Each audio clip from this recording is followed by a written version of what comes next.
And welcome back to episode 49 of the Hit the Showers podcast, presented to you by the Foolproof Entertainment Network. As always, I am your host, Clifford Jordan Jennings, here with my point man and co-host, Malcolm DNP List King. Hey, what's going on, fellas? You know, it's another one. The Dot Connector is back in the building. We missed him last week, but we got him this week via satellite from overseas. I'm pretty sure my presence was felt. Even in my absence, Dot's still getting connected. You were asked about. Donovan asked about you. I'm actually out here I'm living off of Cleveland Avenue now in Atlanta. For real? Yeah, well, the funny thing is, your mic kind of low. I mean, you know, my mic? Yeah, just a little bit. Yeah. It didn't sound like that before. I'd have told you. But, all right. That sound better? That sounds a lot better. You said Cleveland Avenue down there. Yeah, the difference is, you know, Cleveland Avenue in Ohio is a blue state. You know what I'm saying? Down here they call Cleveland. Okay. For obvious reason. Well, nah, I mean, it's a mixture. It's assorted. Yeah, but the reputation is blue. It's assorted. Yeah, you got multiple sides, right? I guess you could say that. Yeah. Okay. You said it's a red state. How was your family time? You kicked it with your family last week? Yeah, my mom down here right now. Mm-hmm. Down here. Says everybody vaccinated and she vaccinated. Tell her I said what's up, and I wish her the best. I hope everything's going well. And she's still up and talking shit. Oh, I know she is. But of course we are here to talk basketball. Now, before we even get into the finals, don't do my hit the showers early. Don't do it. All right, go ahead and say what you're gonna say. It is gonna be. I guarantee you, it's gonna be a hit the showers. All right. The USA team, Team USA. Showers on, my nigga, and it's hot. Team, what up, Di? I see you out there. Team USA. Everybody, the coach, the athletic staff, nigga. I don't give a fuck. Pop gotta hit the showers. Pop gotta hit the showers. God damn, Pop. Pop's been on a decline. Nigeria. And they had some NBA players on there, you know. Yeah, they had But USA? They have Noodles and Patty Mills. That was Australia. No. Yeah, Nigeria had Precious something. They had a Kogi. I don't care who they got. They had like Nigeria had like 2 NBA players on their squad.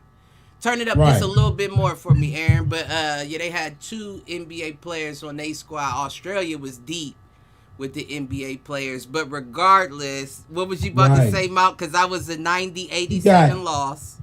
Dame time, KD, Kyrie. I mean, the list goes on. Kyrie ain't on there. Kyrie's on the USA team? Nah, G. No, he's not. He was in practice. Nah, G. Kyrie ain't on there. Hold on. Yeah, nah. You must have been looking from the previous Olympics. He was on there. Am I louder? Slightly. Yeah, I'm just looking at the bar. Yeah, and you ain't. There you go. I could tell by the where it hit when you clicked it. That's probably it. Yeah, he's not on there. But that's the problem. They must have been showing old clips from. Anyways, yeah. I mean, you still got. Well, actually, looking at it, the USA team's kind of weak. Now that I'm looking at the USA team in my span of living. Yeah, I agree. Not even close. Like, and I mean, okay, like, I'm not even saying Kevin dream Love? Team type shit. So let's say Carmelo Anthony, Olympic Anthony. Gold medalist. Right. They got second or bronze. Yeah, they didn't get gold. They didn't get gold that year. I think they got silver. Yeah, but they had LeBron on that team. They had LeBron, they had D-Wade and shit. Yeah, I think they got silver. Or did they? They medaled, but it wasn't gold. I know it wasn't gold, but I don't think it was bronze. I hope it wasn't bronze. But let's say that team, Dream Team's 10, that team's 7.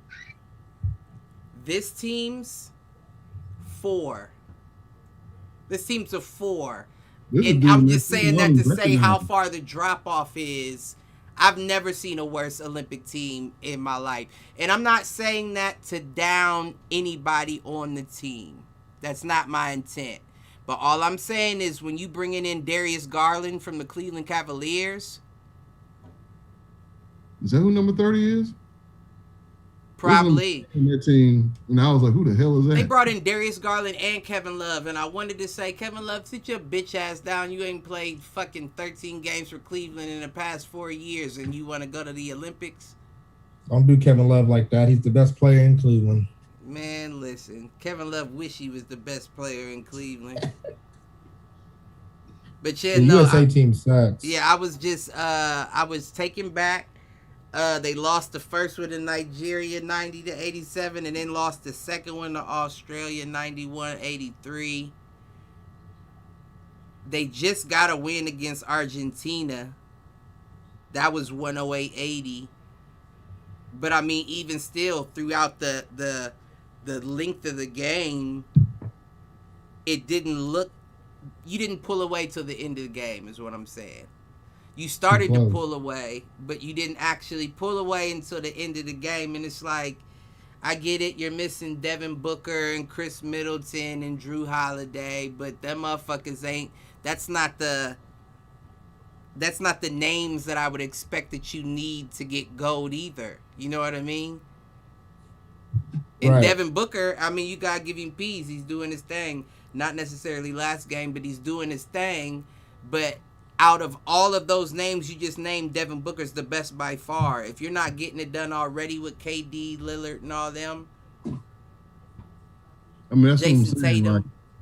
Like, you can say that this team, this USA team, isn't that good, but at the same time, you know, USA basketball, ever since the first Dream Team, is like Russia and hockey. Right. Back in the day, like you just don't lose. There's too much talent. Right. And hopefully what the young kids and the players that are playing right now learn that, man, look, these people overseas is watching y'all, man. Nah. They want to beat y'all bad, real bad. Y'all come out there half-assing and shit. And them boys is coming out there on these exhibition games, giving it 120. Right. You know what I'm saying? They trying to give it everything they got to beat y'all. And from what I can see, they kind of half-assed that first half against Nigeria and then tried to come back. They did the same thing with Australia. I didn't really see that whole game. They did the same thing with Australia. I didn't see the whole game, and then I looked up the highlights to what I didn't see, but they did the exact same thing with Australia. They did the exact same thing with Australia. It made me feel like, because listen, Australia smoked Nigeria. I think that I wrote it down somewhere. The end score was 108-69. 108-69 against Nigeria. Yeah, at one point they had them 102-54. Yeah, Australia came out ready to tap that ass. They got Exum on their team too. Oh yeah, they got Dante Exum. They got Campazzo from Philly.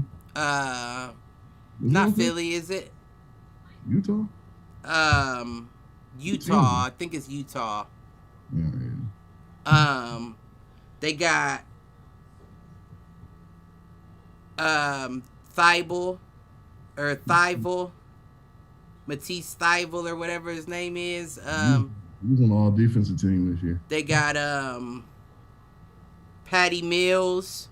Patty Mills. Okay. Matter of fact, they got that rookie that I was talking about. What was it last week when Aaron wasn't on? The one that I said took number 9 on the mock draft, and I was like, I don't even know who he is because he comes out of Australia. Josh Giddey. Josh Giddey on that team. He's supposed to be a rookie coming in next year. He dropped 14-4-3 on the USA team. Ain't even his rookie year yet. This is supposed to be a representation of the best players in the NBA, well, in America. Right. Representation, but we all know, let's be 100, we all know what's going on. Like it's always that too. It's the fact that, especially in basketball, ever since we've gotten to the era of cash over glory, motherfuckers don't want to compete in the dunk contest. They don't want to play in the Olympics. They don't want to participate in anything that could take away from their potential max deal that they have in their headlights. Not really getting too much bread playing for the Olympic team. And then the second thing is, I think that Paul George injury. Oh, I was gonna say that's crazy. He broke his leg in half during the Olympics. Yeah. I think that's another thing people look at. Like, the last thing I want to do is fuck up the bag going up for a layup and miss 2 whole seasons. Right. That definitely happened to PG. He ain't really been. I mean, he definitely had a resurgence from the last series. He definitely showed people he still got something left, but man, that was a horrific injury. You know, no, he definitely has something left, and no, it was a bad injury as well. What up, Mama Mount? Oh, what's up, Mom? Mama, what's up? He's stupid, but I mean, that's what it comes down to. That's you just said what I was saying. Like, once you realize the ability or the amount of money you have the opportunity to make, especially if you're projected to be picked for the Olympic team, and then you look at the Olympics like, I could get a gold medal. 9 times out of 10, you pick that money over that medal. And that's the reason why you have all these elite players. And I'm not saying that we don't have elite players on the team. Of course, Dame is elite. KD's elite. Bradley Beal's on the border of elite. Jason Tatum is... Give Zach flowers, man. Give Zach his flowers. Yeah, Zach LaVine is too. But, I mean, he's coming off the bench. Thank you. But that's what I'm saying. When Zach LaVine is your sixth man, Malcolm had a little hating tone right there, man. You hating on Zach? Hey, I'm not really a fan of Zach LaVine. I think he's athletic, but he's not a guy that I would put on my roster. He underrated as fuck. Zach LaVine a healthy Zach LaVine is underrated as fuck. I just think he's athletic. The athletic part is still there, but he's worked on his game. Even after having threes. Yeah, he does everything. He's been doing everything for the Bulls. And it might just be because he's in Chicago. Maybe if he was on a little bit better team, I'd give him more peas. You just ain't paying attention? Right. I'm definitely not paying attention to them Bulls right now. That's what it comes down to, and I'm not mad at you for it. I mean, what is it to pay attention to?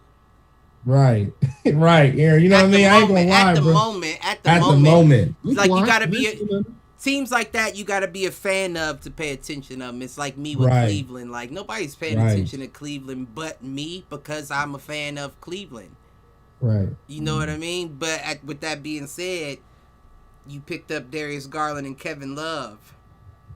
If that wasn't a reach, like you're drowning and you're just reaching for anything that you can get. Hey, Kevin, man, what you doing this summer, man? You got plans? See, my visual was a lot more graphic of somebody just splashing around in the water, reaching and getting their hands on a Kevin Love and a Darius Garland trying to hold themselves above water. And right now, them boys down under just waterboarded your bitch ass. Oh, you ignorant. Kevin Durant got embarrassed that game when old boy met him at the rim, put him on his ass. The precious dude, we blocked Kevin Durant shot. Kevin went up for a dunk. He sent that nigga to the shadow realm. Put that nigga. I don't remember it. Well, that might have been what I missed. No, it wasn't. That one wasn't what I watched. I watched the Nigeria one I saw on highlights. It was the Australia game that I watched a piece of, but I didn't finish it. Yeah. Well, all I'm saying is that, now that the NBA is a more worldwide sport, a lot of people are watching it, and they probably saw that, Kevin Durant's on the team and, Dame and all that, but I'm glad you said that. Weak out there, man. We're going to have to come out there and take that from you real quick. We need this gold medal in goddamn Nigeria. We need that shit. I'm glad you said that. Oh, I'm sorry. What was you saying? What else was you saying? No, I'm saying like Nigeria teams like that, they feel like they have a chance because they look at that team but Nigeria doesn't have a chance because if you're going to get washed like that to Australia, you ain't got no chance. But Australia may get the gold. Australia. I want to see the Spanish team. The Spanish team always comes hard. Thing, you know what I'm saying? And then I got to see I got to see like France and shit. No, it's usually just I guess France somewhat. Yeah, you got Nicholas Batum but listen, what's the name? He's retired. Tony Parker's gone. What's that dude's name? You said Manu played for Spain, huh? Boris Diaw. Used to play for Boris did. But now who you got? Gobert, Nicholas Batum, who's Doncic play for? Evan Fournier. Or is he Latvia? Yeah. Some shit like that. Evan Fournier, I believe. Yeah, but none of them are like, besides Gobert, I don't really care about anybody else on your team. Well, we could have said the same thing about Dante Exum and fucking But like I said, that was another one I didn't name. You thinking of Thibault, Campazzo, Exum, like they had a squad. That nigga Goulding, I don't even know who he is, but he couldn't miss from three. Yeah. He couldn't miss from three, and then he came back and did the same thing against Nigeria. It was like, I think they may take it. I want to see what Spain looks like, but even still, who's left? Gasol, Marc Gasol. Huh? They should have went back to Australia and played, goddamn it. Listen, you remember Kyrie used to say he wanted his dream was to beat the USA in the Olympics playing for Australia. This is your shot, my nigga. You better heal that ankle up, because this is definitely your shot. Yeah. But the point I was making about you saying USA was Russia, it almost feels like USA, and I can't even use that as an analogy. No, I can use that as an analogy. It's like USA is Manny Pacquiao, right? We know Manny Pacquiao is still a very dangerous fighter, but everybody wants to fight with Manny Pacquiao now just so they can say they beat one of the best of all time. I mean, you're right. Because when you compare the first Dream Team for real, was the best players in the NBA. I'm talking about from top to bottom, except for Christian Laettner. From top to bottom. Put Shaq. And imagine if they put Shaq. Leave that Miami boy alone. He came out of Miami, didn't he? Duke. No, Duke. Oh, I'm Him tripping. And, Bobby Hurley and shit. But if they had put Shaq on that team instead of Christian Laettner, mm. And then the next team, I think they had like Grant Hill and shit and some other people. The second Dream Team was good. The third one was good. And now it's kind of like, it's just a team. It's like fighting Muhammad Ali in the 70s, man. It's not, you're not fighting the same person. Right. Right. Jeremy Grant. Yeah. And he's been starting. Who? Jeremy Grant. Yeah. Popovich. I mean, but he has been like holding it down on defense, but I thought Coach K usually coaches the USA teams too. That's a change for Popovich. Yeah, right? no, it usually anyway. Yeah, it's usually different per year. Well, that's the problem, man. Popovich should not be the coach. I think he's Listen, I don't know. I think I'd rather have Pop as a coach than Coach K. Oh, Coach K is one of the greatest of all time. Yeah, but so is Pop. Don't get me wrong. I'm just saying. Right, and that's what I'm saying. And Pop has more experience dealing with egos. You think so? Definitely. All he dealt was Kawhi, because Tim and them was pretty chill. It seemed like Tim and Parker and Manu. Well, see, that's the difference, though. But those are still egos. They're just not the ego that you see outward. It's not an outward ego. It's not an Odell Beckham ego. But you still deal with egos there. Because Coach K dealt with Austin Rivers, Kyrie Irving. I mean, the list goes on. I mean, he's dealt with. You only dealt with egos. In college, though. In college. And it was also college. That's completely different. They weren't getting paid. Listen, just like you said, I'm Coach Calipari. One thing that I say can fuck up what happens to you in that league. If I say this person's hard to coach, hard to deal with, you're done.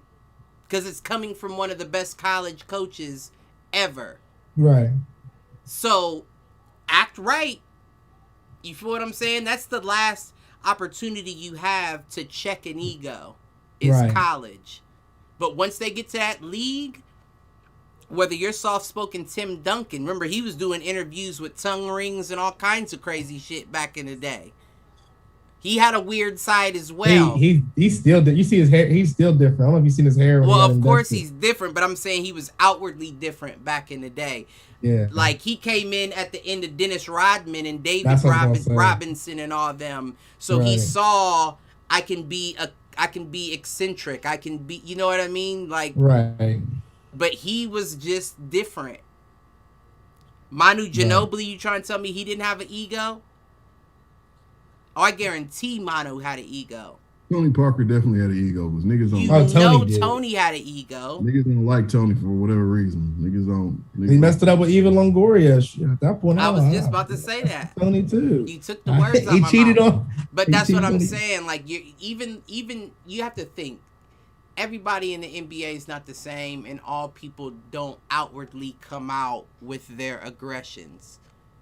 But like these soft motherfuckers of this generation like to say, microaggressions. There's micro egos. Yeah, my worth is huge, but I don't talk as much as my worth is, i.e. Kawhi Leonard. My worth is astronomical, but I don't talk like that. That doesn't mean that he doesn't have an ego. Because you seen what happened in San Antonio. You seen he chose to leave Toronto on a great team to go to Clippers. And now you see the same things happen with the Clippers that happened in San Antonio. They already talking. They don't know if he's going to opt out of his contract and be back next year. Y'all see he got partially torn ACL surgery. Yeah, that just happened, I think, 2 days ago he got the surgery? Mm-hmm. Yeah. I haven't heard anything about it since, though. He got hella time to heal just from a partial. Right. But let's keep it a buck, though. You know Kawhi. Kawhi will sit out the whole season. Kawhi will sit out the whole season if he chooses to stay with LA. Mark my words. He'll sit out 75% of the season, and if they make it to a point where they're struggling to get to the finals, you may see him come out. Or if they make, I meant the playoffs, not the finals. You may see him come out. Or if they make the playoffs and they seem like they're struggling with Paul George, he's coming off the bench. But I guarantee you he sits out most of the next season. Because once again, it's a money game. It's not about glory. Unless I know I have the opportunity to get a ring, I'm not coming off. I'm not about to play with y'all. I don't even know if I made the right decision in picking a team. So why would I risk my health to come back early for a team that may blow it again in the playoffs like they did this year? Granted, we don't know what may have happened if Kawhi was still playing. But we also talked about the fact that Paul George doesn't know how to play. He doesn't know how to play with people. The lead role. Right. He doesn't know how to be two. Right. He has to be the guy or it just doesn't work. So we still don't know that they would have made it to where they could take it all the way. Especially coming up against a team like the Suns. You know what I mean? And the Suns weren't even pegged to be the best team. No, they weren't. We're still factoring out the fact that the Nets were injured coming into it. I mean, everybody was injured, though. You know, I think it was. You're 100% correct, but I'm just saying, like, based off the build of the team, if that Nets team made it into the playoffs, people already said it's a shoe-in. And it was, if everybody was healthy. But like we've been saying since the beginning of this season, you're gambling on if everybody makes it there. Yeah. We've said that months and months ago. That this is a team where it's not about how good you are, it's about how healthy you are. Right. And now look where we are. And now look who's running away with it. The young boys. The young boys, man. Right. One of the young boys and the old man. Is well, they haven't ran away with it yet. We'll see what happens tonight. But and I didn't mean it from a sense of this current series. I just meant from that opening. It was almost like it was almost like a block. You know what I mean? Like a football block. And yes, you can. But it was almost like a block. Once that person gets moved out the way, that opens up that hole for you to go straight to the touchdown, straight to the end zone. And right now, all they got to do is beat the safety. Now, we got a great safety in Giannis Antetokounmpo, so I don't know how easy it's going to be for y'all to get past him, but they already opened the hole. Hit him with that 1-2 step. The pow. That. Yeah, exactly. All that. Listen, he did that. Let's get into it. Let's jump into it since we're talking about it. First and foremost, Malk, I want to give you your piece because in that game 2, that's where we left off. Last episode, it was game 1 was all that we talked about. Game 2 was the night of that episode. And you predicted Chris Paul to get 24 points, no rebounds, 8 assists, and 3 steals. He did get 23 points, 4 rebounds, 8 assists, and 1 steal. So once again, you do have the closest prediction when it comes to that.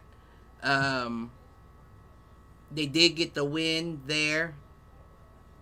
I saw Mikal Bridges going absolutely nutty. He dropped 27 in that game.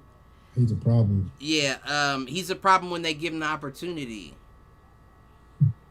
And that was the point that I have been saying about I don't like all of the unnecessary shots from Booker. In that game, you remember the did you watch that game, Aaron? Which game we talking about? 2 or 3? 2. The game Suns won. Yeah, I believe I watched it. I don't really. Did you see that? Did you see that 12 pass? That 12 pass play to Ayton at the end to get the shot, to get that dunk at the hoop. I was probably way too loose at that point. I didn't see that. Yeah, it was like a 12 pass transition, and they weren't all great passes. Some of them was like, one was Booker went up for a shot and noticed a dude jump with him, so he threw it out of the. But it was enough passes to where they found that open man. They said on ESPN it was like a 12 exchange bucket. But that's what I'm saying is they found the open man to get the bucket. Mikal Bridges will knock down those shots if you give them to him. But when you got Booker, and we'll get there once again because last game, what did the nigga shoot? Does anybody have the stats? I do if you don't. Yeah, it was like, wasn't he? He had like 10 or 12 points. It was something terrible. He had 10 points and he shot like 6 for something crazy. I can't remember I didn't write it down. I expected myself to remember it off of it. But it was something crazy, like 6 for 20 or something like that. Like, first of all, it couldn't have been 6 because it was only 10 points. I know the nigga was 1 for 6 or 1 for 7 from 3. If you could. But yeah, it was. But what I'm getting at is you're going to have those nights. My whole thing is, like I said about Trae Young and all them, a 50% night for people like Trae and Devin Booker isn't a good night in my opinion. Because if you're taking 28 shots and you only hit 14, I'm wondering what happened on those other 14 shots. Did you force them because you are Devin Booker and you are Trae Young? Or did you look for the open man and you felt that was the best shot to take on that play? Now, if you're saying 14 out of 28, I mean, that's still 50%. That's what I said. But when you are taking all those shots, that's still not impressive to me when you're Devin Booker or Trae Young. I'm not impressed by that. Well, you don't have to be impressed, but you got to think about the position, what he's supposed to be doing. You're supposed to be shooting the ball. We don't want you going out there doing, that I'm trying to find an open man shot all the time. When we give you the ball, shoot that shit. That makes more sense for a Trae Young, not so much for a Devin Booker. Well, Devin Booker, he's a shooting guard. Right, but at the same time, that doesn't mean that that's your only job, my G. Like you can pass. You can pass as well. When he only scored 10 points, you know how many assists he had that game? How many? 2. Yeah. That's a problem because if you know you're missing, pass the fucking ball. Next thing you know, his bitch ass is on the bench pouting for the last more than half of the fourth quarter. Why? Because you're broke, you're on the bench, but at least be out there passing the ball, being a threat for the rest of the players, right? Well, I'm looking at it from like this. If you're open and you're still missing shots, I get it. The ball. That's me. I get it. Just, you know what I'm saying? Like, that's probably not the best thing for the team, I guess. But if you're a shooting guard and you're off, you still got to pull that shit. Because if I'm open, I'm not going to sit here and pass because I'm not Not in off. the finals and not when you got other players on your team like Chris Paul, DeAndre Ayton, Jay Crowder, Mikal Bridges. No, you don't. No, you don't. At some point, you got to use your IQ. If you're open, that's what your IQ tells you. Shoot the shit. Because because then you look at the man is being guarded. But no, then you look at a game like this where Mikal Bridges drops 27 and you're wondering why. It's not that he can't do that. It's that he doesn't have the opportunity to because you're chucking up double step backs trying to get open and hit a 3. Why? Right. Also because Mikal Bridges is not getting the same attention as Devin Booker. That's what I'm saying. That I'll give you. That's what I'm saying. Play team ball. Hey, look, but if I'm open, I don't give a fuck about that team ball shit. I'm busting. Jay Crowder, listen, that game. That's what they did. You got to take me out the game. Listen, I'm going 5 for 36 until y'all take me out. I'm gonna keep bucking. I'm open. You know who was busting though? Jay Crowder shot 6 for 7 from 3. Why? Why didn't you keep giving him the ball at the 3? Why not? Like, that's your hot hand, right? Devin Booker at that, and that's what I go with egos. At some point, you got to say, maybe the best shooter on the team don't have the hot hand. Not sit on the bench like this with your towel around your neck, watching everybody else lose the game because you're off. Oh, you're off, huh, Devin? That's that maturity. That's that experience that people talk about when they talk about playoff runs. That's the thing that they love about Giannis is that he can airball 2 free throws and come down the very next play. What up, Ash? I see you in the comments. And come down very next play and mash on the entire team. But when you're the guy that misses a couple shots and pouts and doesn't do anything to help the team, that's one thing I can say is at least James Harden came out on that floor with an injury and he took up a little bit of space. People still respected his shot. But when you sit on the bench, you're not even out there to do anything. You're not injured. If the role is to keep shooting even when you're missing, then bitch niggas stay out on that court and keep shooting or keep getting the ball around. I don't know the speculations behind that as far as if he didn't want to come back in the game or if the coach didn't want to put him back in the game. So I don't know that part. You know what I'm saying? Because that could have been the whole reason they found. Because let me go back out there and try to get my Touche, Devin. Touche. I'll admit. Touche. That could be the case. Not thinking like that. Putting that Kobe shit on him, and I guess he feels like he has to live up to that because Kobe did the same shit, whether we like it or not. Kobe did. And go 15 for 45. That was my biggest. Get 35 points, and people be like, man, Kobe balled. That was my biggest criticism about Kobe too. That was my biggest criticism about Kobe too. So when you think about it, and you think, let me be 100. Because when you think about it, Jordan was the one that started that. But Jordan was not so much, though. Statistically, at the end of the day. No, I will say, yes, he was more efficient than Kobe. Now, you look at the stats, and Kobe... You said what? Hell yeah, he's more efficient. No, because if you look at the stats, Kobe has the higher percentages and all that. But when you shoot that much more, of course you have the opportunity to get that. Yeah, and what I'm getting at from Kobe to Jordan, you know, we all saw when he gave up the last shot and gave it to Steve Kerr. Right. You know, and gave the last shot, gave it to John Paxson. Right. We had Tony Kukoc in the game. It was showing him love towards the end. You know, Jordan had that basketball IQ to be like, okay, there's going to be 3 people coming at me on this last shot. Steve Kerr got J work. I'm telling him be open, be waiting for the shot. Now, that's the type of, I get that what you're trying to say. That's the maturity that Devin Booker needs to get. But at the same time, if I'm out here supposed to be pulling this thing, you got to take me out the game.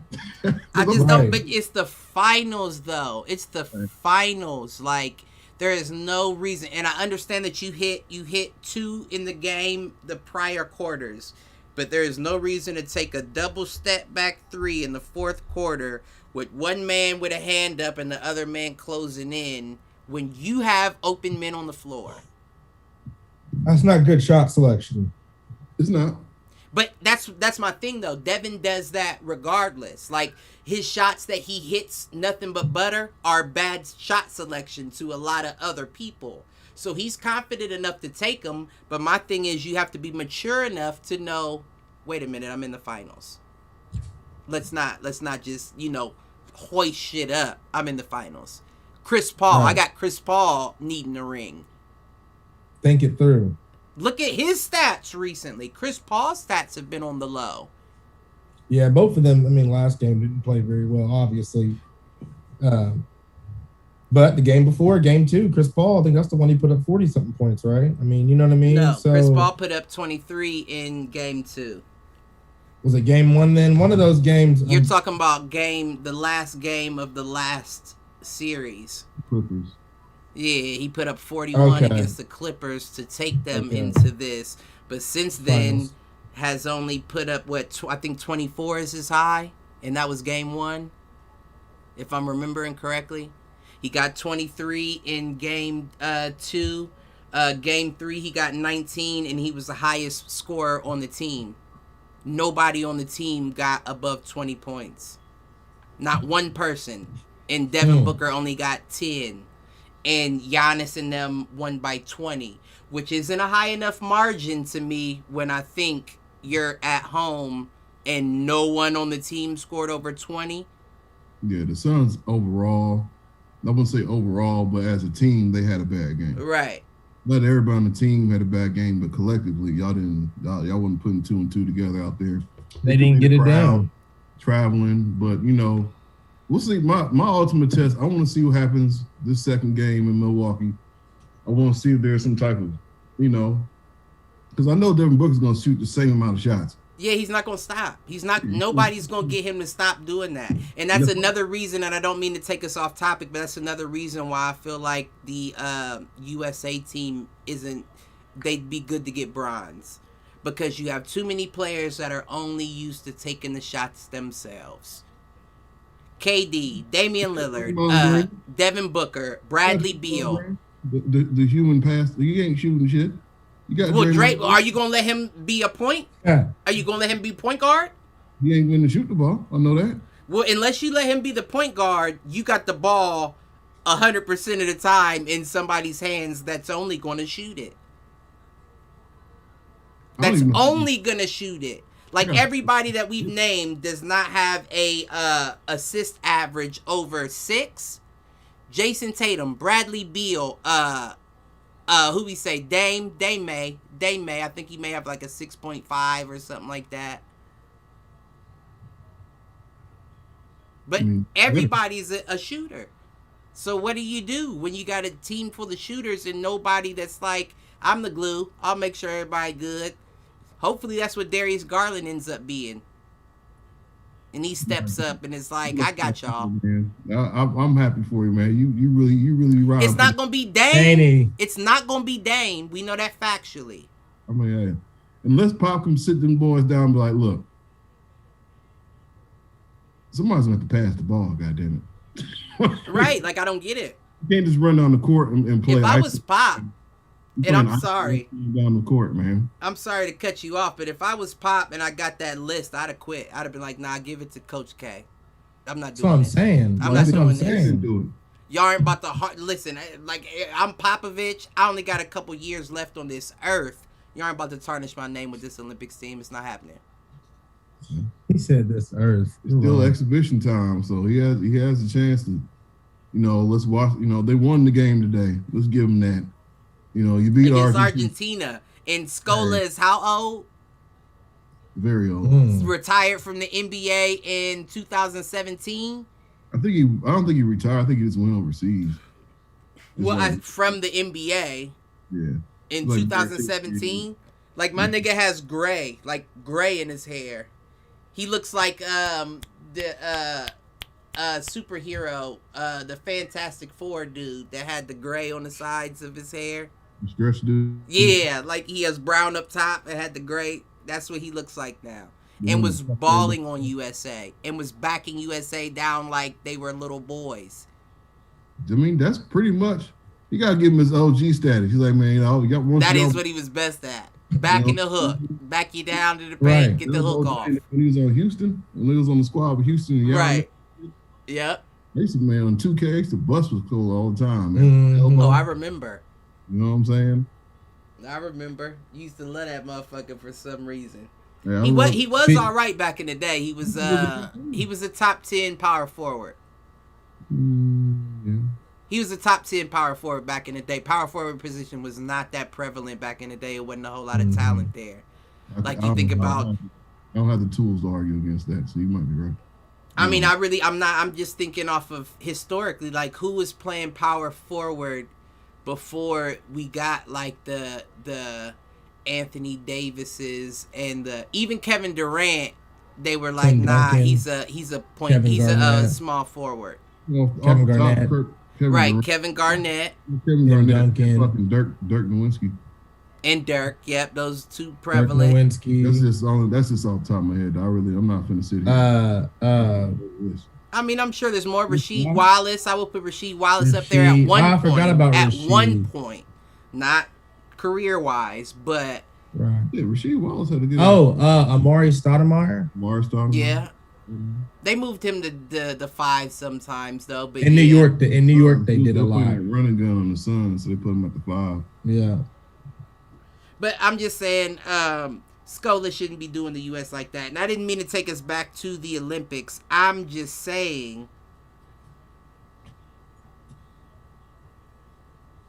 What was I saying exactly? We're not as good as we should be. The old school, like, a lot of these foreign teams are showing the current NBA players that some of the old school games still works. Y'all want to play this run down the court and bust a 3 or go around the court and play ISO. My nigga, run a play. Oh, that may be the tie-in. My fault, because I remember the tie-in was to the current finals. Like, there was a reason why I went back to... But I feel like the 2 losses that came to the USA are exactly the reason why. You look at the other teams I was playing ball, what were they doing? Moving the fucking ball around. There wasn't one man ISO trying to get to the hoop. They were moving the fucking ball around. They had real practice. Nobody in the NBA. No, there's not a team in the NBA that moves the ball around like the Spurs used to. Man. Which would mean that Pop may be your best pick at coach. But, once again, when we go back to the... Not listening to him in practice. Because we're going back to the ego argument now. Now, Pop is old. Pop don't got the same shit in him that he had back in the day. This ain't Bobby Knight. He can't throw a chair across the room anymore. And that's different pieces. That was never Greg shit wasn't. Pop was never no throw a chair across the room. He would be calm and dish you in front of the whole team. Spit in your face. Oh, he's flipped out. He's flipped out a few times. He flipped out, but he's kind of guy. But no, he's not a throw a chair. I'm just saying he's not young. He's not youthful. He can't keep up with. Once you've dealt with what you've dealt with, and this is the Joe Biden of coaches right now, currently. What, he getting up there at practice? You said what? Getting up there at practice? No, I'm not saying that. I think he's very sharp. I think he's still very sharp. I'm just saying, energy-wise, I don't know if you have enough to wrangle in the egos of Damian Lillard, Kevin Durant, Devin Booker, Jason Tatum. He's 72. Was just playing against each other in the playoffs, so they might be lightweight trying to prove some shit against each other. That could be the case too. That's a small little piece of it. That could be I didn't think about that dot connector one time. You know, that's a small dot connect. We'll just go from here to here. from here. Right, right. But I think that's a good point. I didn't think of that either.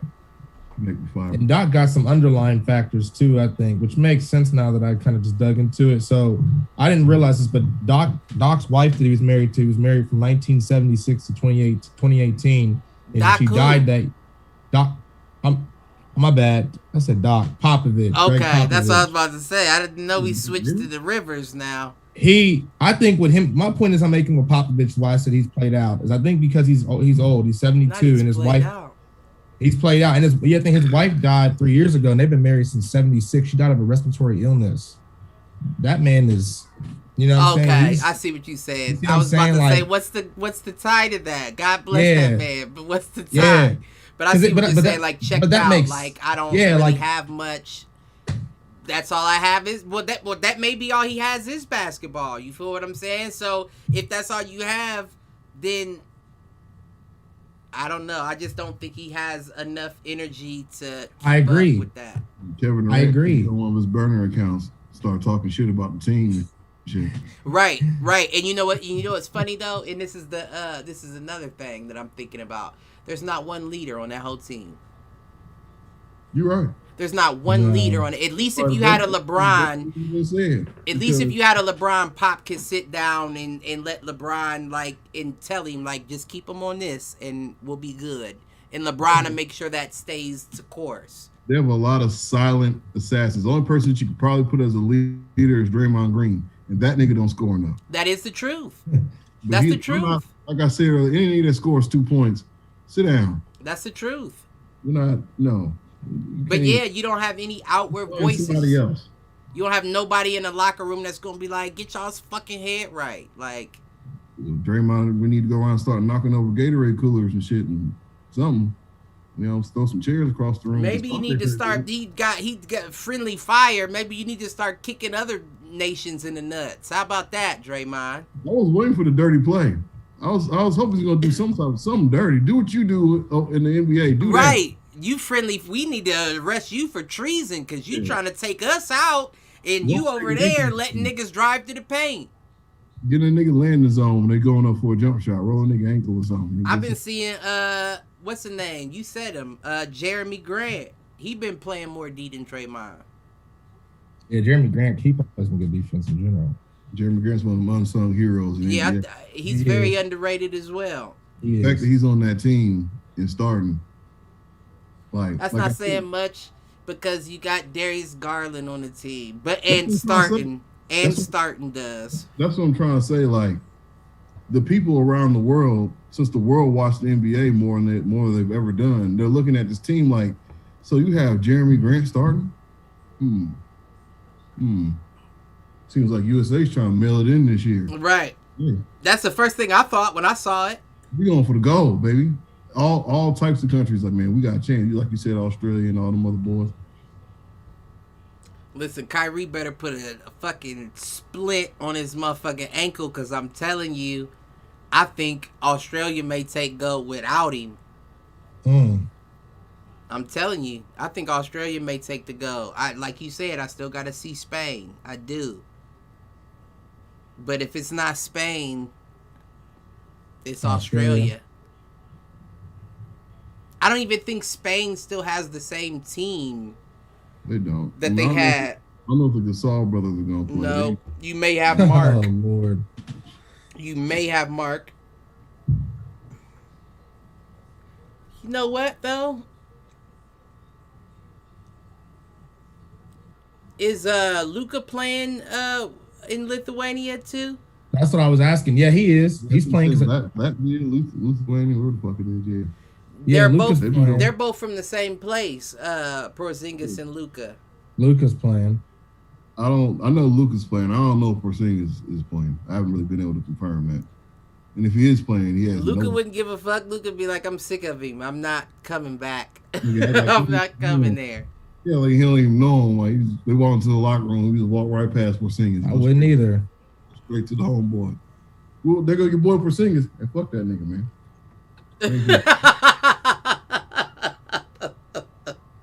Yeah, no, I don't.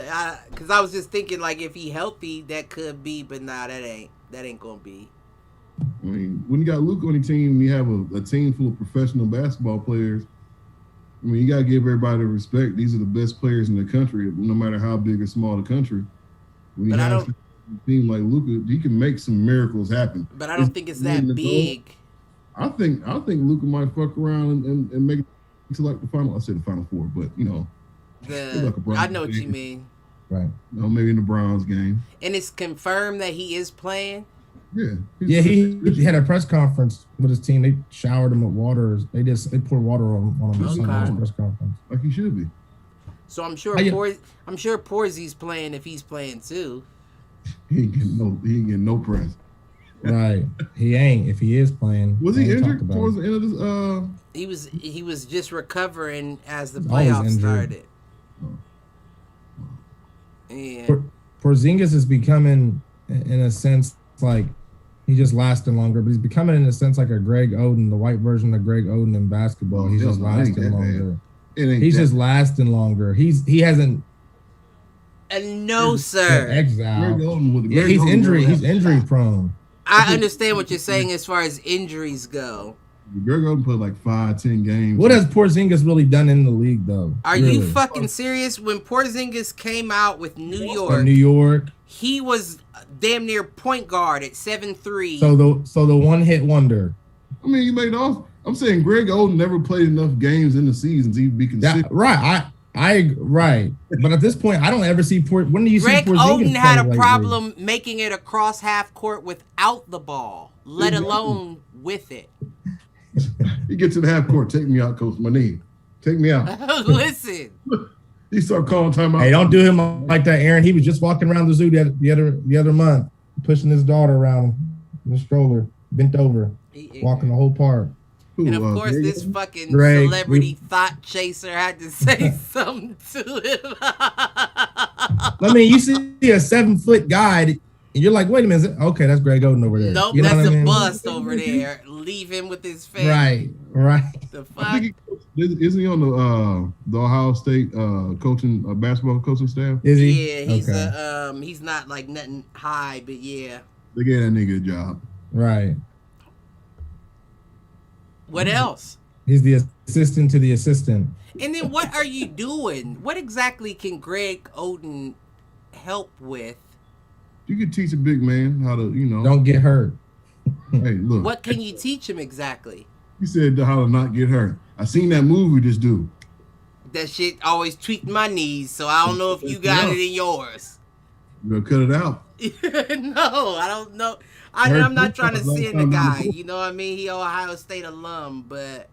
Oh, yeah, always. But at the same time, he goes in that Sam Bowie category where he got drafted way too high. Mm-hmm. His body was not made for the NBA. Your body was not made for 82 games and running up and down the court and jumping up and down for years and years. 82? Try 41. What do you mean? Right. I'm talking about that's how many games in the season. Right, but his body wasn't made for half of it. He didn't. Okay, that's what I'm trying to say. He wasn't made for 1/10 of it. He was right. Right. Sam Bowie, that's what I'm saying. That's what I'm putting Sam Bowie in this category because he played like 2 games and then his leg snapped in half. And then he tried to come back and well, you know what? That's even different because at least his leg snapped. Greg Oden's leg snapped, didn't it? No. Well, he had some type of problem. He had issues with his knees and all that, but he never had no serious injury like that. No, sir, he did not. Well, let's all disagree that Greg Oden is a stretch for Porzingis. He's a stretch. But I get what you mean. A stretch? Greg Oden it's two different books. It's two different books. Well, we agree. We both. A stretch could be chapter 1 to chapter 12. This is 2 different volumes. This is volume 1 and volume 7. At this rate, what they gonna call Porzingis? If Porzingis were to retire right now today, what they gonna call his career? Not the white Greg Oden. They gonna call it the bust. They gonna call it a bust though, right? Nah, I wouldn't even say they would call him a bust. They would say he never reached his potential. They don't say the same thing about white players that they do black players, and that's a fact. That's the same reason why Luka Doncic is gracing the cover of 2K22, but we'll get into that later. Almost Candace Parker. It's Candace Parker. It's Candace Parker, Luka Doncic, and then the older version is Oh, they doing that where they got like, KD, right? Kareem. Based on the type that you buy, type shit. Oh. KD, Kareem, and is KD involved in that? That legendary version? Yeah. Oh, niggas is jumping out the window. Don't catch them. Let me see either. You said what? KD's a legend, but he's still playing. Oh, Dirk, Kareem, and KD are on the cover. That just doesn't match. At the same yes, on the legendary version. That's what I'm saying. That doesn't match. Yeah. There's no on the $100 copy, basically. I'm not saying that KD's not one of the best ever and will not go down as one of the best ever, but like let my nigga play, right? Like what the fuck? Right. Your legends belong to people who are no longer playing. That's why. So what you're saying is you gave KD another 2K cover, but it wasn't the actual. We just gave you the legendary, so you can still say you got a 2K cover. Right, because he was on 2K. Was it 2K14? It was him and two other guys too on that one. Was that 14? And that's around the time I met you when we was playing back in the day. I don't know if it was 14. I'll look it up real quick. I just out of curiosity. I think it was. I think it might have been 14, and I think it was Rose and KD or something like that. Oh, that was LeBron on 2K14.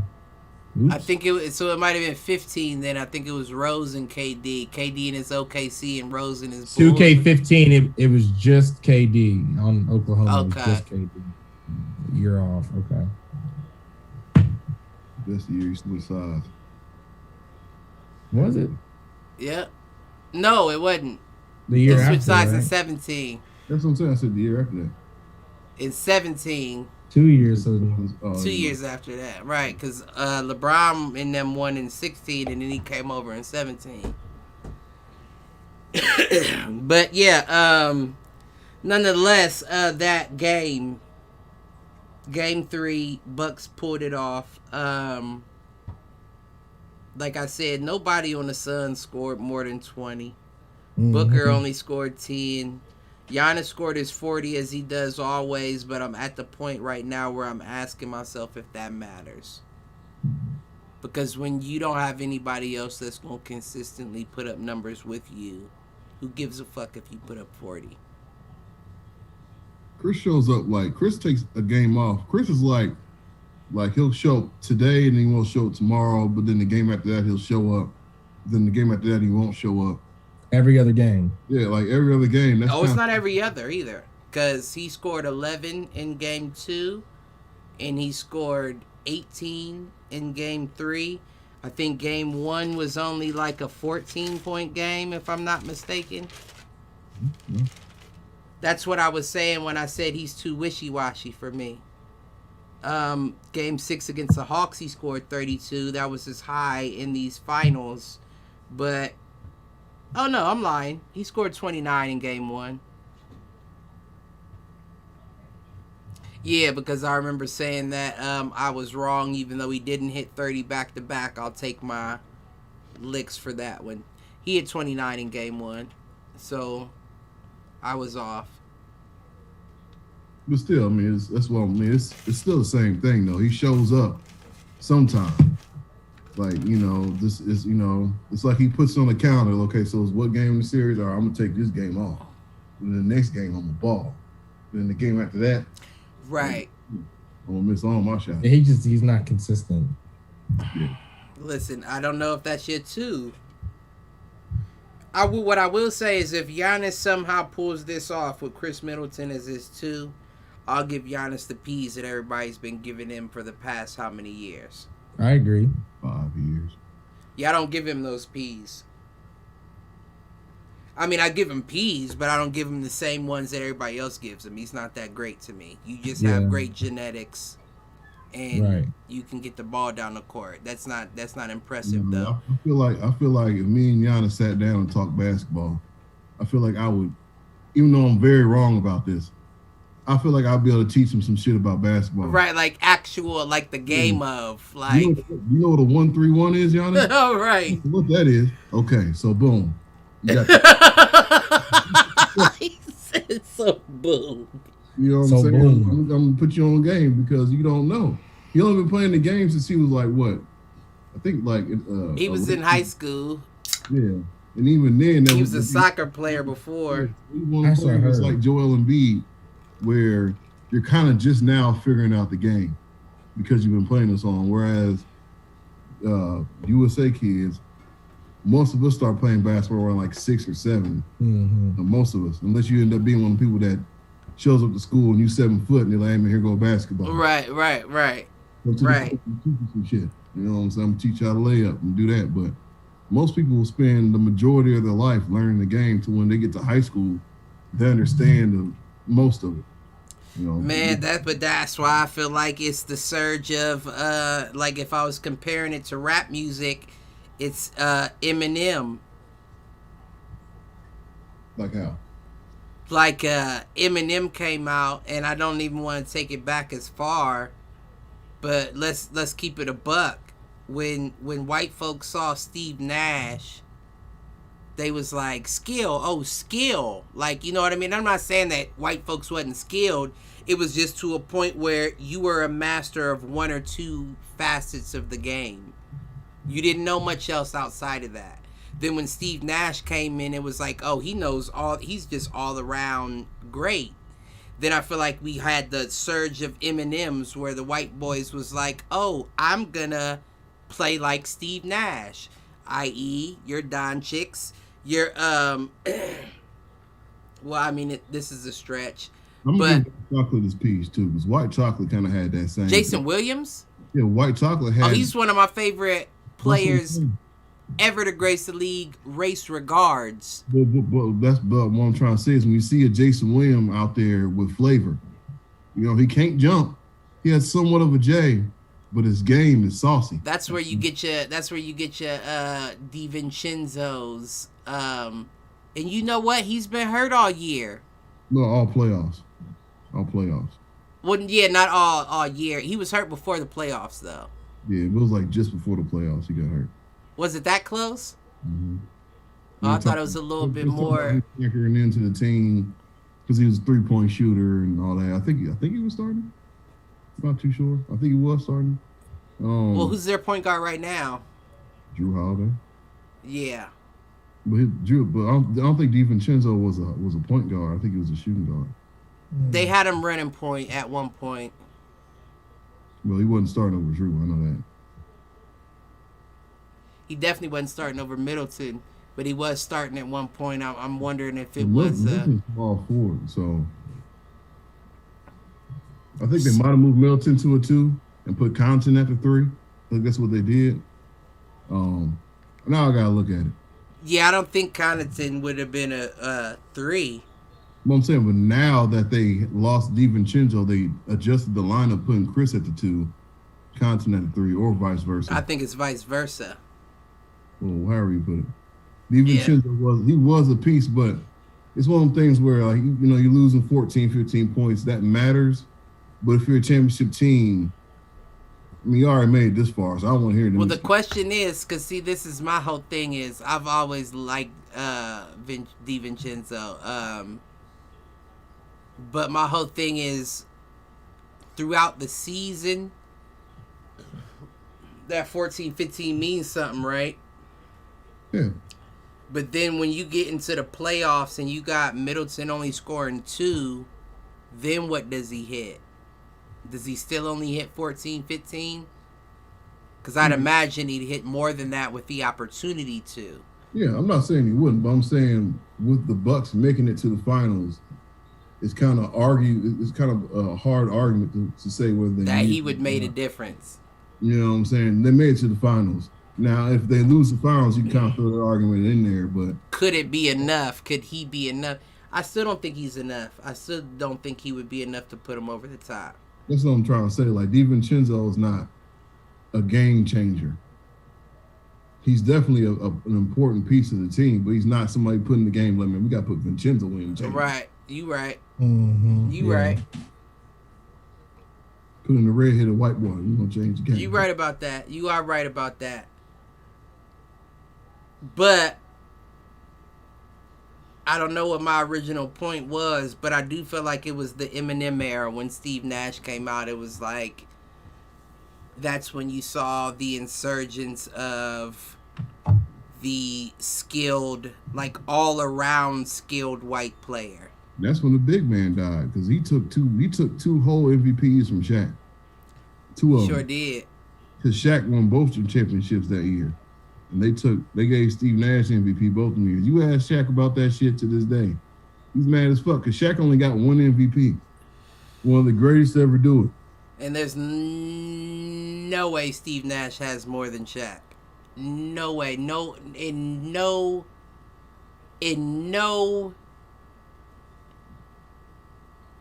I was about to go too far. But I had an analogy for it.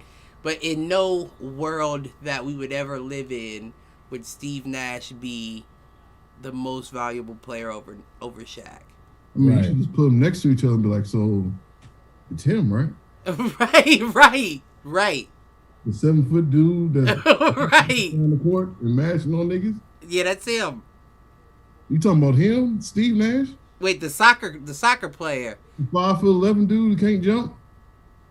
The guy that headed the ball off the backboard for Amari Stoudemire to win the dunk contest or something like that. I mean, and Steve Nash is great because I definitely played with the Suns. Oh no, I appreciate him, and that's why I called him the Eminem of it all. Because listen, you got to give him peas. Yeah, you can't deny the skill.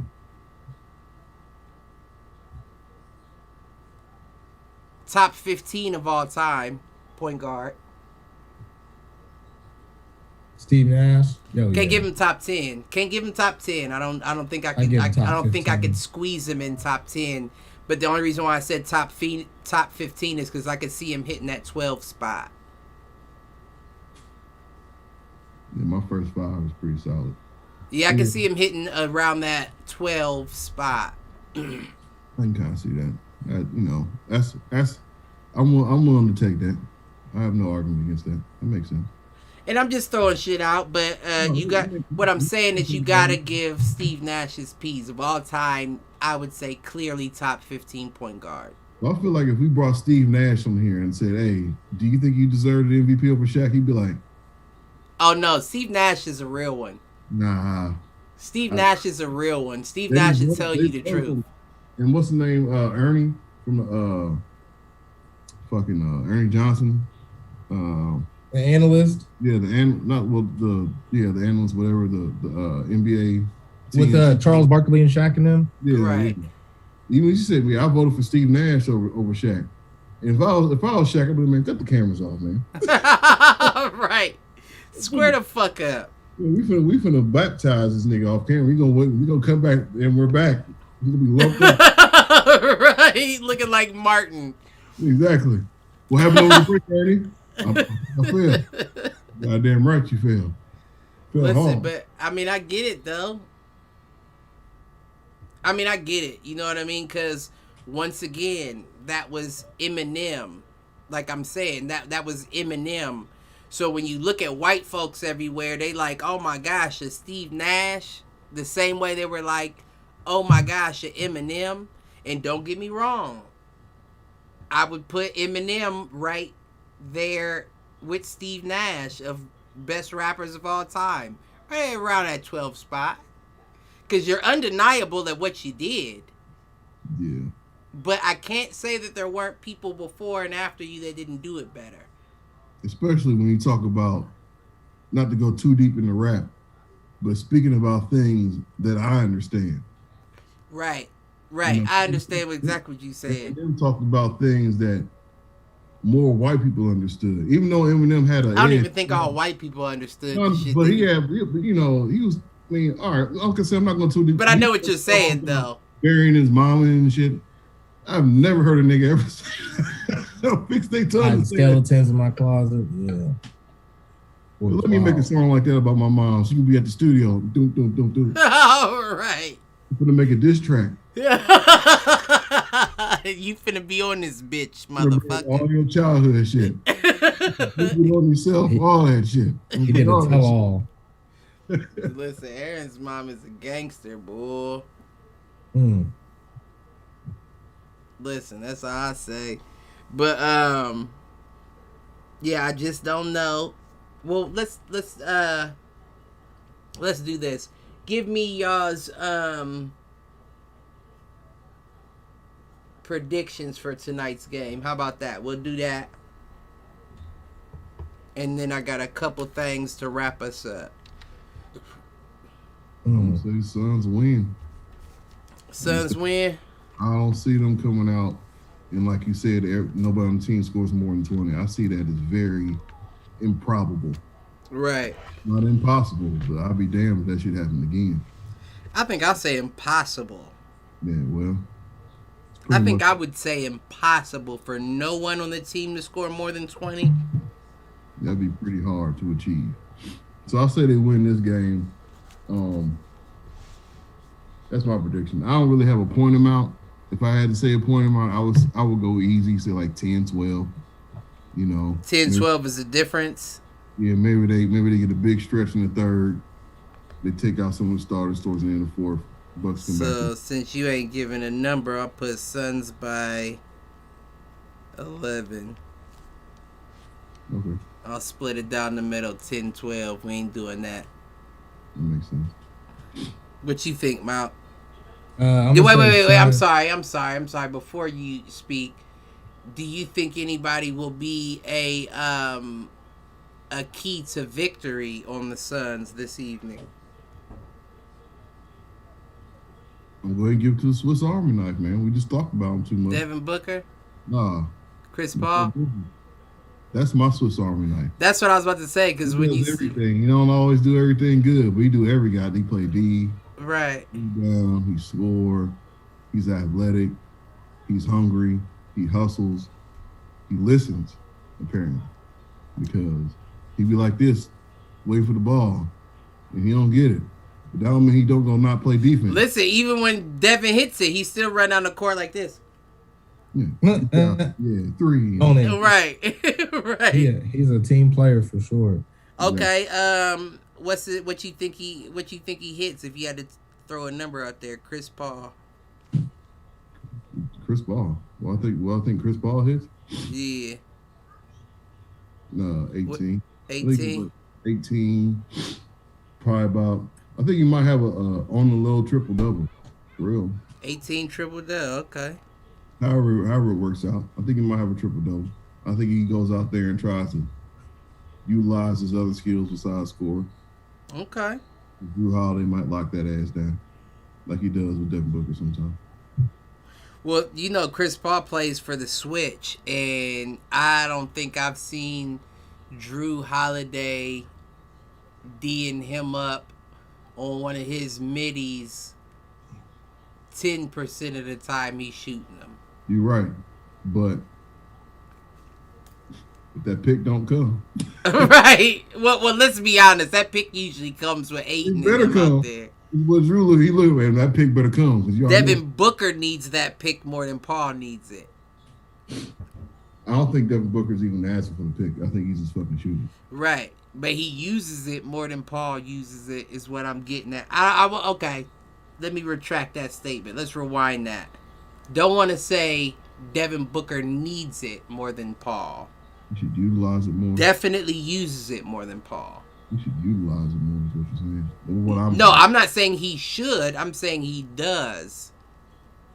He's the number one guy looking to run just right around that pick to take that 3. And that's another thing. That's what I'm saying. If it's a good shot, that's a great move, Devin. But let's be honest. Don't just think because they set that screen, you're automatically going to be able to take that 3. Right. I will say this. I'll never forget when Devin Booker was having that open run a couple years ago. I don't think it was his open run, but it was some during the summertime. You know, NBA players come out there. Right. And he was mad because he was getting double teamed in open run. I think I know what you're talking about. Exactly. Like, look, the way you play, you should want people to double team you. Right. So you can pass the ball. Or you can learn how to pass it, but at the same time, you play a game to where you don't care who comes at you, you're shooting it. Double team, triple team.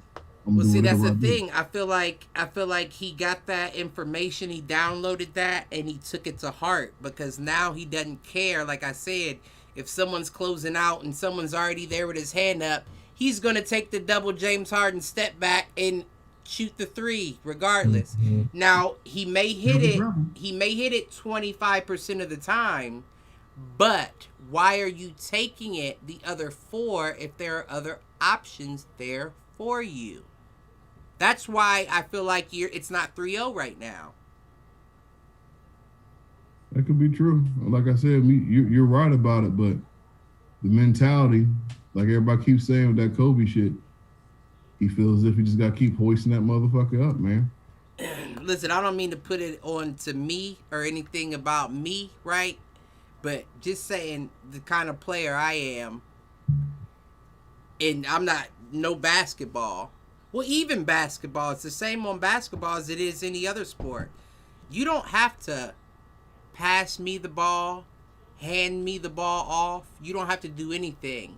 But I know when I come and line up on defense, that's my time to shine because nobody wants to give it to me anywhere else. So I'm going to make sure I lock everything down here because I'm not getting the opportunity there. And it's the same thing in basketball. If I'm not getting the ball, if somebody else is open, that's fine. But defense is mine. That's you know Devin Booker playing outlet every time. As soon as the ball goes up, he don't give a damn about a rebound. He run down the court. Right. I don't give a fuck about that shit. This is a ball out, and I'm trying to get the ball to go down court. He's one of the people that as soon as the ball go up, he's not boxing. I mean, he get rebounds every now and again. Yeah, but that's when he just is in the area. You get him like when you outlet. Right. You don't box out when the shot goes up. You don't do none of that shit. You go down the court and you yell outlet. I'm here. I played no defense. I'm ready for the offense. Here we go. I think he may be Jay Crowder. That's why you have Mikal Bridges. Right. I understand what you're saying. I just think he may be a little harder on Devin than actually. You know what I mean? It's not like he's LaMelo Ball shooting a 99-point game in high school. Like he's not down there. He's playing D. Yeah, you got. He's just not. He's not playing it on every play. Exactly. He takes plays off. That's facts. Especially if you. But everybody does. If you're shooting that long three, I feel as if Devin Booker is the first one to be like, "That's a brick. I'm going to go ahead and run down court." Right. And I mean, listen, that could be the case. So Adam Silver looks like he is unhealthy. Do y'all ever look at Adam Silver, the commissioner of the NBA? He's like, are you cool? With the ears and the bald head, boy. Everything cool? Listen. But go ahead, Mark, what you got? I was gonna say I'm picking the Suns to win tonight. I'll say score. We'll go 120-108 Suns. 120-108. And I'm gonna say payback. I'm gonna say Devin Booker drops. That makes sense. 28 points tonight at least. Redeem himself. I think that's pretty safe to say. I think that's a good bet in Vegas. I was gonna say 30, but I'm like, nah, let me stick with 28. Look, if I'm Devin Booker, I'm putting 40 on you bitch ass niggas, man. Right. I mean, you should. Hey, you can split them up. Devin Booker's either going to put 40 up tonight or he's going to be on the bench for half the game. If that happens, if I was the owner of the Suns, I would talk to Monty Williams like, hey, I don't know what Devin Booker said. Listen, or get rid of him. Do something. If you don't want him, don't have him on the bench. He's too good to be on the bench. Right. If he's not hurt. Yeah, I get discipline and all that, but we're trying to win a championship. Swallow your pride and put this nigga out there. But I get the whole point of if he's out here messing up the whole flow of the game, you take him out. I definitely. Right. That's what the coach's job is to. My second team's doing better than you are right now. I'm gonna take you out. If you don't like it, that's fine. Go cry about it somewhere. But if you leave Devin Booker out the game, if you don't give Devin Booker 40 minutes this game, I'm gonna talk to you. You gotta at least give him 40 minutes. You gotta give him 40 minutes. You gotta let my man cook because he's the best player on the team. Mm-hmm. You gotta let him play. Best scorer on the team, at least. He might not be the best all-around player, but he's definitely the best scorer on the team. Oh yeah. Devin Booker, period. Yeah, you gotta let him. Not even close. You gotta let him cook, man. You can't just leave this man on the bench. What?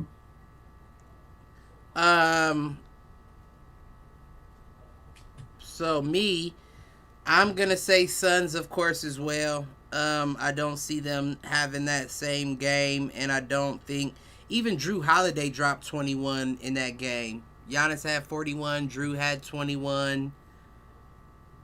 It didn't make sense, I guess, even with Middleton's, let's say he scores 26.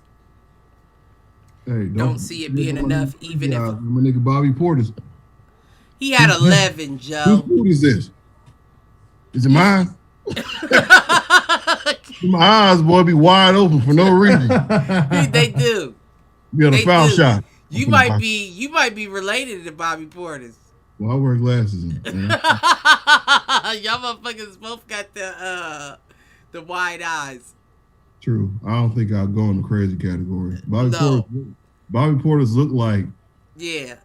You want to talk about it, man? Like his pupils are dilated at all times. Everything cool? Everything's cool. Are you sure? Looks like it's not. He's stupid. But I'll say Suns get this 124-118. I see Chris Paul getting 34. So Chris Paul is going to be the ball. He's going to be the high just because the way Chris Paul's been playing, he's been taking the playoffs by the neck. Like when people seem to fall off or slow down, Chris Paul's like, nah, I need this. And I don't think that in a game where Devin Booker hit 10, Chris Paul's going to be willing to gamble allowing him to take as many shots. Right. So I think he's going to take more himself this game, and I can see him getting 34. I'm going to say 34, 3 rebounds, 8 assists. I feel as if Chris Paul sees Devin blowing it out there, he's like, look, man, I'm going to need you to stand back because we're not going to let you get 10 points. And how many shots did you say he had? Like 24, something like that? No, I think it was only 20. I don't think it was no more than 20, but I think he only hit like three shots, like 3 for 20 or something like that. Yeah. Or it might have been 2 for 18. It was something crazy. I think Chris might quarterback that more. If your receiver is dropping the ball a lot, look, I'm not going to pass you the ball no more. At least for the next couple of plays, you're not getting past the ball. So, right. Feel free to be mad about that. That's why I think he's gonna be Michael Vick this game. I feel like he's gonna be the one that's moving the downs with his feet. Cause why risk it? Chris Paul wants this chip. Chris Paul's not gonna give it to nobody that isn't on the same page he on. And I'm not saying Devin Booker's consistently off pages, but Chris Paul doesn't have that much to gamble with.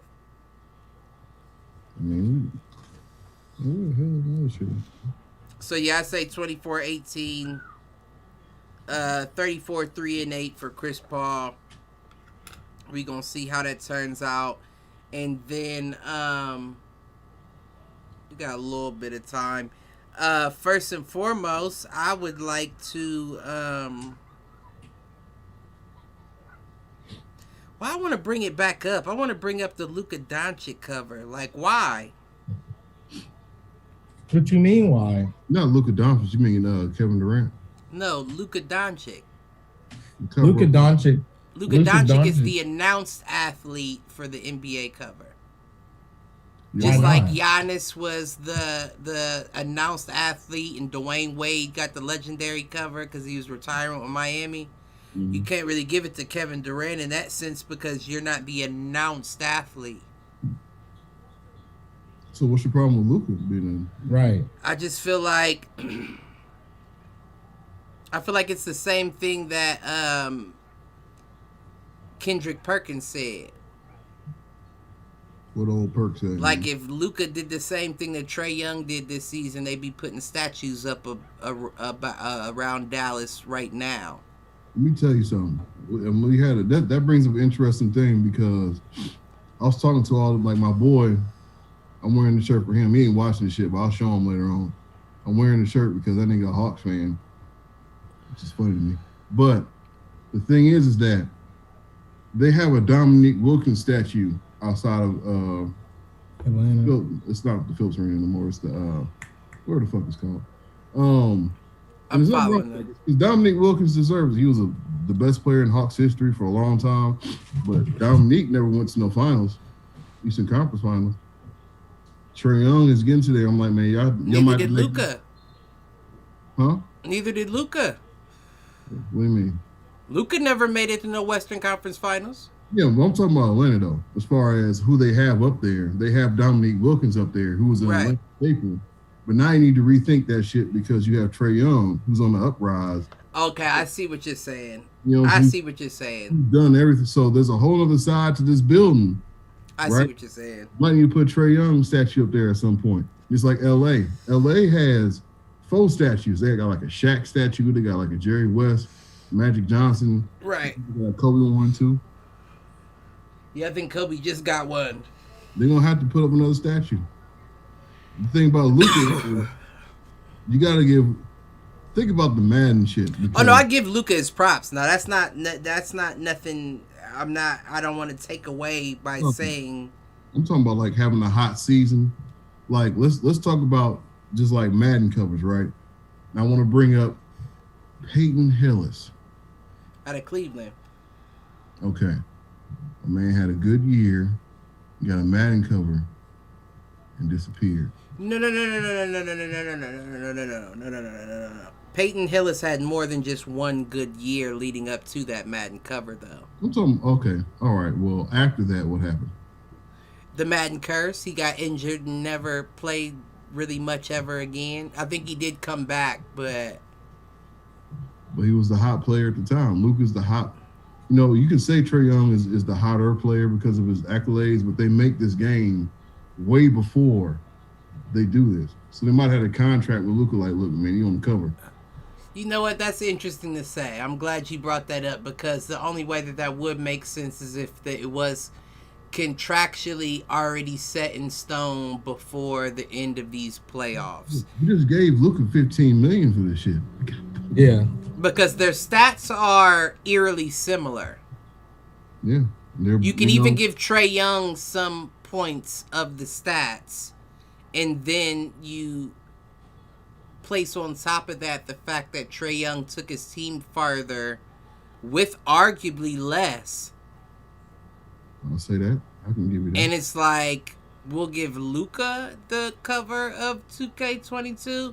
That kind of plays into what Kendrick Perkins was saying. Like, I mean, I get it. I get it, right? Like, we're playing a game where it's black dominant. But does that mean you take away from the better player because a white guy was just as good? Well, that's a whole different conversation. Well, that's where we are now, though, because it's like, if your stats are identical. Who had the better season? Who had the better regular season? And that's what it comes down to, too, because I'm not counting on, I am counting the playoffs in it as well. So if it was already contractually obligated. The first half of the Hawks season this year, they were damn near last. Yeah, no, they weren't good. Well, no, wait. Until they changed the name McMillan. Wait. Dallas was not either, though. Dallas was not a boss hog either. But they weren't 14th in the West. No, not the at Hawks all. were like 14th, 13th. No, Dallas maintained around. They were always playoff seed, yeah, the whole time, right. Hawks had a surgence. You are right. Towards like All-Star game, and after that, when they fired old boy, they put Nate McMillan in charge, and then they just started just not losing. But I also, and I'm not trying to just be on me, but I also feel like that proves my point more. Because y'all seasons were the same. Like your stats, damn near on the season, were the same. But one team had always maintained their playoff bounds. The other team had no shot and made it all the way to the Eastern Conference Finals. People were counting Trae Young out from the beginning of the season. The ink was already dry by then, my guy. The ink was dry. And you see what they did with Dirk Nowitzki. That's playing. 2 Mavericks. Mm-hmm. Yeah. You got Dirk. What? They have 2 Mavericks. You said they have Dirk on the legend. Yeah. Right? Ooh. Mm-hmm. Then you have Luka on the other one. That's a tie-in. You know what I'm saying? They're trying to be like, okay, they're trying to do something. Or even beyond that, what was as far as like foreign players are concerned, that's the representation of okay. So Dirk. Oh no. Dirk was like the one who had it, and then Luka's the one who's the You are the fucking dot connector. Yeah. You're the passing of the torch. You're the fucking dot. It's not even the It's not even the passing of the torch. It's not even the passing of the torch. Let me explain to you. I'm listening. That's fucking genius, right? Because right now we're in the era of social media, right? Before it was just us, just the United States, even up to 2000 or NBA 2K19. Like, I'm not saying that other countries weren't playing it, but I'm saying like the marketing, the advertisement, like it was geared to us. Now that there are so many Euros in the league, and I'm sorry, I don't mean Euros because I know there's players that come from other places than Europe. Foreign players. Right, but what I'm saying is there's such a bigger foreign presence that now it's to the point where we need it to be Luka or Dirk on there because we need to bring those players in to want to be involved. We need a buy-in. Right. And Trae Young does not get Europe, Russia, none of them to buy in to anything. He gets Oklahoma to buy in. Right. And that's the biggest portion of his I'm not going to say that cuz that's taking away from him. It's not disrespectful, it's just taking away from Trae. I was just going to say that's the biggest portion of his white demographic is where he came from. But that's still taken away from his stature. Like, he's bigger than that. There's a lot of white kids outside of Oklahoma that love Trae Young. There's a lot of white kids outside of Atlanta and in Atlanta, but the outskirts that love Trae Young for that same kind of reason. Because people, when people think about Atlanta, they think Atlanta's like bigger than Georgia. Kind of right.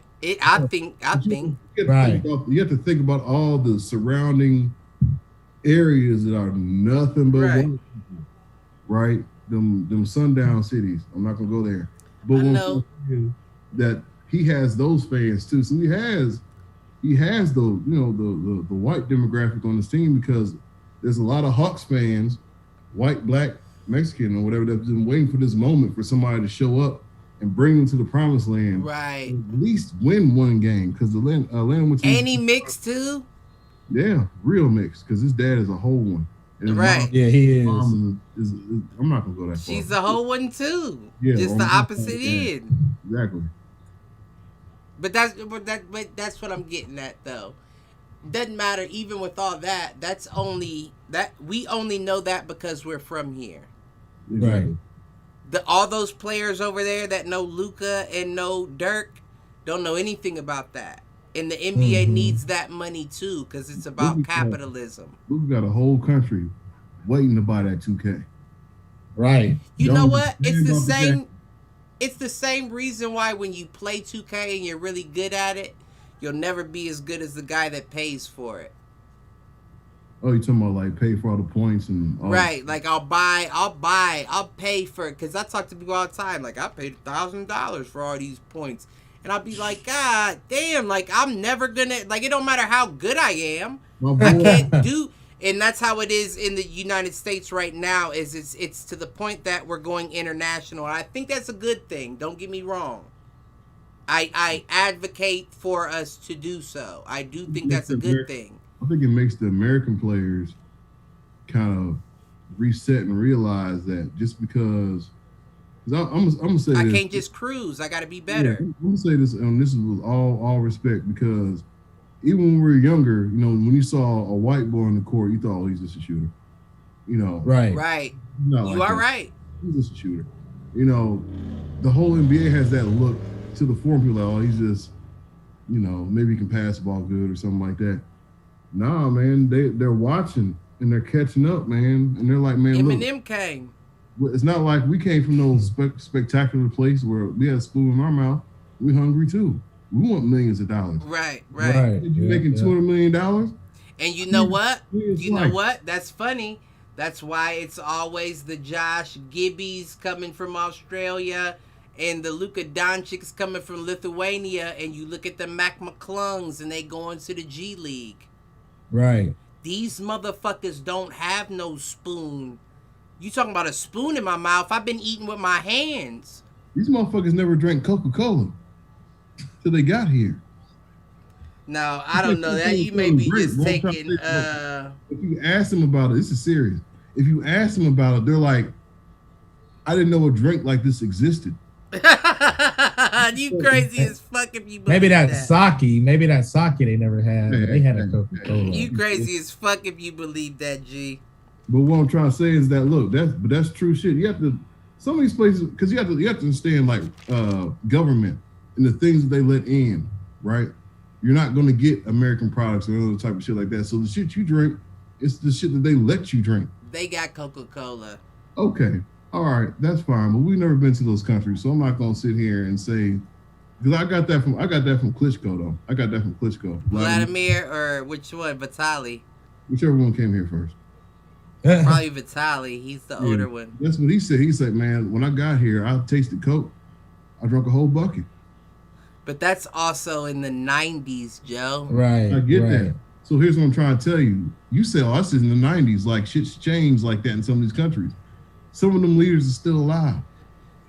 Some of that shit's still the same. Listen, you think Vladimir Putin ain't downing Coca-Colas on the back of a horse riding with a bitch on the back tight? No, I'm just playing. I was only kidding.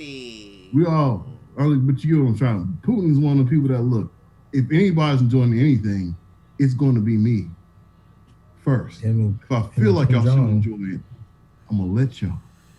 But listen, you're going behind my back doing some squirrely shit. Fuck all that shit. Fuck anybody that's standing against the USA. Fuck Nigeria. Fuck Australia. No, I'm just playing.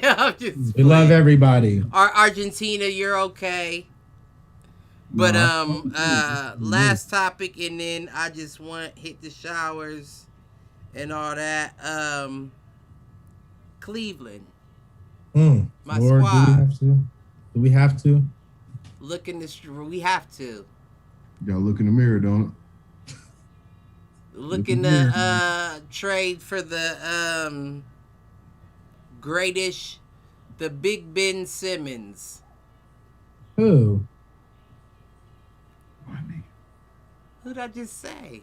Oh, I thought you were saying like similar. Okay, like cause you said ish. No, That's all I was. Cleveland. No, I said the greatest Ben Simmons. Man, Big Ben. I wouldn't do it. That was a far reach at a Great Britain Big Ben play. I thought you meant Roethlisberger. Similar to Roethlisberger. No, we're not talking about bathrooms. We're talking about clocks and towers. Yeah, Big Ben. Malcolm, you know. I would. He said he knows. I think we talked. I think we talked about black this. And yellow. He knows. I think we talked about this. Like I was joking around, obviously, last episode, and it was just you and I. I think I said, yeah, y'all need Ben Simmons, and you were like, no, and you're like, well, actually, it wouldn't be too bad, probably. Did I say that? I believe you said something along the lines like, well, actually, at first you were down in it. You were like, no. I think you finally came around to it. I'm still down in it. But I wouldn't. I'm still down in it. First of all, this is what they wanted to trade for. You know what? It makes perfect sense to me now. They wanted to trade Ben Simmons for Colin Sexton and Kevin Love. Now, while immediately my first thought as a basketball fan was, well, that doesn't match. You know what I mean? Like you're giving them too much for Ben Simmons. But I don't think that Kevin Love is out of contract yet. So they would be taking on that contract, which would be taking it off of our books. So in a sense, by us giving them Kevin Love, it's more so a plus to us than it is us giving an extra set of talent. You feel what I'm saying? Freeze up some. They're gonna want to stay there. Whether he's good or not, he's not gonna want to stay there. So you're gonna be able to move that contract easy too. The Ben Simmons. He's not gonna want to stay in Cleveland. You know what? And that's another thing I wanted to bring up in the topic is that you know who's very interested in Ben Simmons? New York. Who? The Golden State Warriors. Really? The Golden State Warriors are very interested in Ben Simmons. So if Cleveland upgraded Draymond Green, he's definitely upgraded Draymond Green. No, they said they still would keep Draymond Green if they got him. I get that, but I'm saying he's an upgrade in Draymond Green. Oh, definitely. But they said they would be willing to give up their 7 and their 14 for Ben Simmons. Steph Curry's in their ear telling them something. They got 2 lottery picks right now. So if Cleveland can some way get rid of Colin Sexton and Kevin Love, right? Get rid of them. Get that contract out your hands. Get Ben Simmons before draft time comes. Then trade Ben Simmons to Golden State for their picks. Then you have 3, 7, 14, and your second round picks. I think they may have a late first too. And probably hella second round, man. Right, that's what I'm saying. Like that makes so much more sense to me. Like if you're trying to go for it all. Because even if those rookies don't pan out this first year, they're still rookies. And in this, like I said, Aaron doesn't think it's a good draft class. I think the draft class is good enough to where you still got money in the bank, like a RJ Barrett. Right. Like, yeah, RJ Barrett ain't a superstar in the league, but he's still worth a little bit if we choose to trade him. Right. So we got something. But it is what it is. Secondly, New York is very interested in Colin Sexton. Don't know what New York could give up for him. So they already got Emmanuel Quickley. I don't understand. Emmanuel Quickley isn't Colin Sexton though. Well, you gotta give my man time to cook. Right, because he was league, what, 3 years now. Right. Listen, Colin Sexton came out the gates immediately. Quickley was hot too this rookie year. Quickley was been balling this year on Quickley's New York. Stats ain't matching up to Colin Sexton's stats. But he also has more help than Sexton has in Cleveland. They have a better team in New York. You are right. So that you know what I'm saying? Out a bit. You got Julius Randle, Obi Toppin, RJ Barrett. Obi Toppin's not in there. I'm just saying they got options. I'm just saying they got options. Cleveland, it's like, this is it. Nah, I feel like that's why they're getting rid of him, is because that they have more options than Colin Sexton makes it look as if it is. You feel what I'm saying? Like, if you listen, and I gotta give my guy Pease, because you came in the league at a 16.4 point percentage. Very next year you bumped it up to a 23 point something. And then now, after this season, you ended with 25.6 with a 4.6 assists average. Like, it's not a bad stat line. Right. But we can't have a point guard in Cleveland that does that. What the fuck? Who else is gonna score if it's not Colin Sexton? And you wonder why we lose by 20 points, because nobody else got a chance to get hot, Joe. Darius Garland. He don't get hot. He getting hotter as he goes, but I understand why people were saying we take Garland over Sexton. I get it. Sexton puts up more numbers, but he's not gonna bring a team together by no means. You got to get rid of him if he doesn't fit. Right. And I loved him. I said I wanted him over to Trey. I put Colin Sexton, and this is gonna sound very unpopular to y'all, but I'm gonna say it because fuck it. Say it. Colin Sexton is in the De'Aaron Fox category to me. I agree. They're real aggressive, real point forward, not point forward, but point. I get what you're saying. You know what I'm saying? Like scoring point guard, like. Yeah, but they're. I don't see De'Aaron Fox bringing a team together. Yeah, I don't see him doing that. Now, he's definitely an important piece. De'Aaron Fox should be on people's hot list whenever he gets off his contract or gets a contract year, whatever. They're the same player. They're the exact same player. Exactly. De'Aaron Fox just has, I think, 2 inches on Colin. I think De'Aaron Fox is 6'3", Colin 6'1". He's probably like a little bit faster. But yeah, I'm gonna say he might be slightly. But here's what I'm saying: like look at the teams they're on. You're on the Kings, you're on the Cavaliers. Those are kind of like apples and oranges when it comes to the Western Conference and Eastern Conference. The Sacramento Kings is comparable to the Cleveland Cavaliers as far as record, position in their conference and all that type of stuff. So I'm interested to see what Colin Sexton does on a different team, right? So on Cleveland, he might not be what you want him to be, but I'm kind of interested to see what happens if he does. I think he ends up being a star.